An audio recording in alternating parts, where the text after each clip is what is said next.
বেগুনের এই রেসিপিটা একবার বানিয়ে খেয়ে দেখুন, 7 দিনের স্বাদ ভুলতে পারবেন না। 3টে বেগুনকে আমি এইভাবে কেটে নিয়েছি। এবারে লঙ্কা, সর্ষে, পোস্তটা ভালো করে বেটে নিয়ে গ্যাসে একটা কড়াই বসিয়ে দেবো। কড়াই গরম হলে কড়াইতে তেল দিয়ে বেগুনগুলোতে নুন হলুদ মাখিয়ে ভেজে নেব। বেগুনগুলো উল্টে পাল্টে ভালো করে ভেজে নিয়েছি। বেগুনগুলো ভাজা হয়ে গেলে ওই একই তেলের মধ্যে দিয়ে দেবো কালো জিরে ফোড়ন।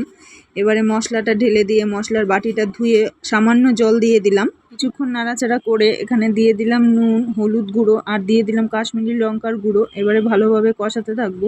কষানো হয়ে এলে তেল ছেড়ে দিলে দিয়ে দিলাম জল। এবারে জলটা ফোটা অবধি অপেক্ষা করব। জলটা ফুটে গেলে বেগুনগুলো ঢেলে দিলাম। বেগুনগুলো দিয়ে কিছুক্ষণ নাড়াচাড়া করে যখনই জলটা টেনে আসবে, 4টে কাঁচা লঙ্কা আর ওপর দিয়ে কাঁচা সর্ষের তেল দিয়ে নামিয়ে নিলেই রেডি হয়ে যাবে বেগুন বাহারি। আমি এই বেগুন বাহারিকে দেখে আর লোভ সামলাতে পারলাম না, তাড়াতাড়ি ভাত নিয়ে বসে পড়লাম। খেতে খেতে একটা কথাই বলবো, এর স্বাদ নিয়ে কিন্তু কোনো কথা হবে না।